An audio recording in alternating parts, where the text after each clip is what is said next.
dekada 90. Sa gitna ng mainit na buhangin ng Saudi Arabia, isang lalaking nagngangalang Ronald Arandia ang pilit na kumakayod.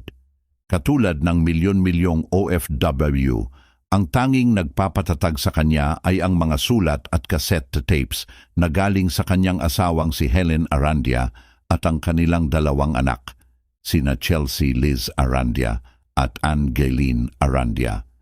Sa bawat gabi na pagod siya sa trabaho, pinapatugtog ni Ronald ang tape recorder at pinapakinggan ang boses ng kanyang mga anak.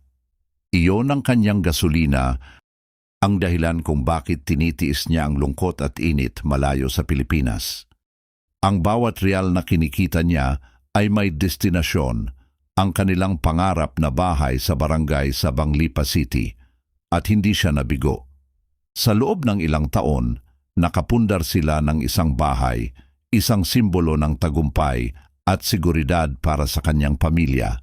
Para kay Ronald, iyon ang kanyang legacy. Pero habang pinaplano niya ang isang sorpresang pag-uwi noong unang bahagi ng 1994, may isang anino na unti-unting gumagalaw sa paligid ng kanilang tahanan. Madaling araw, habang si Ronald ay nasa biyahe pa uwi ng Pilipinas, puno ng pananabik at saya, ang katahimikan sa loob ng kanilang bahay sa Lipa ay biglang nabasag. Isang lalaking kilala ng pamilya, si Elmer Palikpik, ang nakapasok sa loob. Hindi siya estranghero, isa siyang taong pinagkatiwalaan, may alam sa galaw ng pamilya at pamilyar sa bahay. Pero ang gabing iyon, ibang tao ang pumasok. Ayon sa mga ulat, matagal nang binabagabag si Elmer ng kanyang mga bisyo, droga at sugal, na unti-unting nagtulak sa kanya sa desperasyon. Ang motibo umano niya ay pagnanakaw, pero nagbago ang lahat ng magising si Helen. Isipin mo yon, nagising ka sa gitna ng gabi, hindi para silipin ang mga anak mo, kundi para harapin ang isang taong may masamang balak sa loob ng sarili mong bahay. Sa loob ng silid, doon nagsimula ang marahas na pag-atake. Pinaniniwala ang lumaban si Helen, hindi lang para sa sarili niya, kundi para sa kanyang mga anak na natutulog sa kabilang kwarto.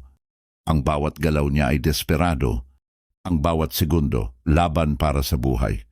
Pero hindi nagtagal, nanaig ang karahasan. Pagkatapos nito, pinasok din ang silid ng dalawang bata.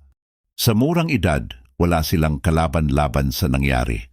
Sa loob lamang ng ilang oras, ang tahanang itinayo mula sa pawis ng isang OFW ay naging isang lugar ng matinding karahasan.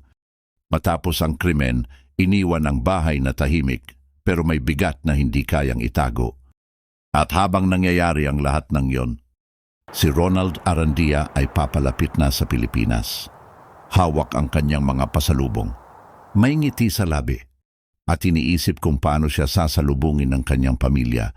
Hindi niya alam, ang uuwian niya ay hindi na ang tahanang iniwan niya.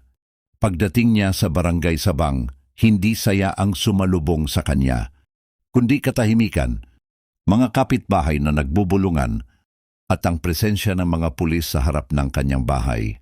Ang sorpresang pag-uwi ay nauwi sa isang bangungot na hindi na niya magigisingan.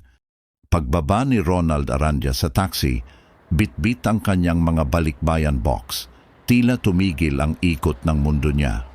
Ang plano niya, dahan-dahang papasok, gugulatin si Helen Arandia at yayakapin ang mga bata.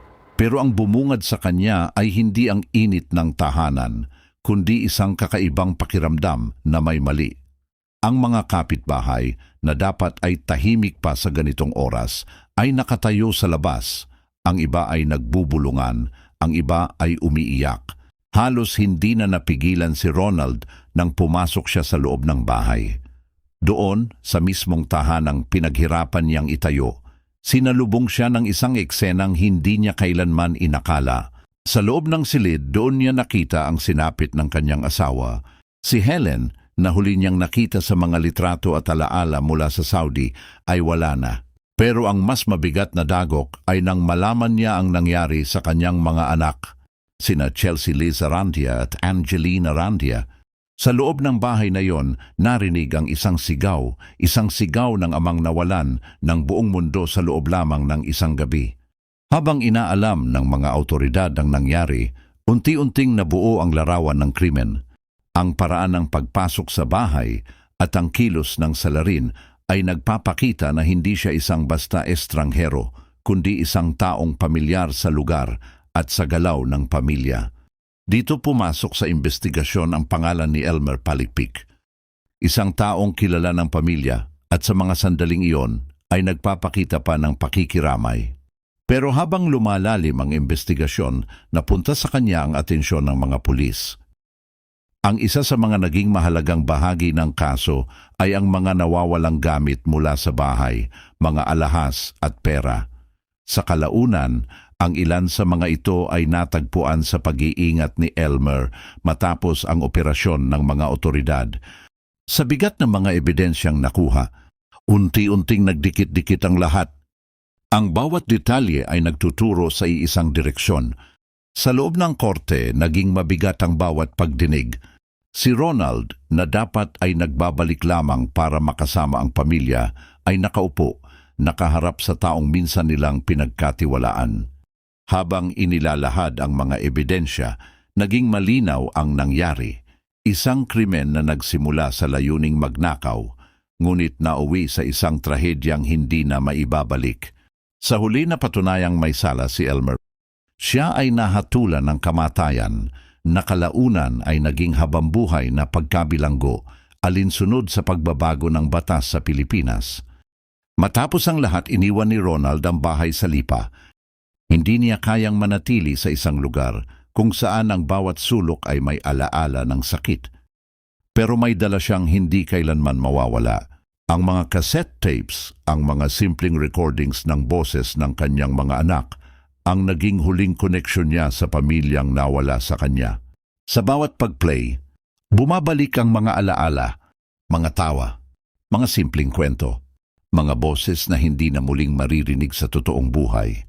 Ang kasong ito ay nananatiling isa sa mga pinakamadilim na alaala ng Lipa, Batangas, isang paalala na ang tunay na halaga ng isang tahanan ay hindi nasusukat sa laki o ganda nito, kundi sa mga taong nagbibigay buhay dito. At sa isang iglap, maaring mawala ang lahat. Pero may isa pang bahagi ng kwento na hindi kailanman naisama sa mga ulat o sa korte. Sa paglipas ng mga taon, may mga nagsasabing may kakaibang pakiramdam sa lumang bahay ng pamilya Arandia. Ayon sa ilang kapitbahay, may mga gabing tila may naririnig na mahihinang tunog mula sa loob ng bahay, parang mga yabag, o minsan ay parang mga bulong na hindi maintindihan. May ilan ding nagsasabi na kapag napapadaan sila sa tapat ng bahay, may pakiramdam na tila may nakamasid, kahit alam nilang wala namang tao sa loob. Hindi ito napatunayan, walang opisyal na record. Pero sa isang lugar kung saan naganap ang matinding trahedya, hindi na rin nakapagtataka kung bakit may mga kwentong ganito na nabubuo. Dahil minsan, ang mga alaala ng sakit ay hindi basta nawawala. At para sa ilan, parang nananatili pa rin ang katahimikan ng gabing iyon, na parang bangayaw tuluyang matapos. Ano ang saloobin mo tungkol sa kasong ito? Huwag kalimutang mag-comment, like at subscribe. Para makagawa pa tayo ng marami pang kwento katulad nito,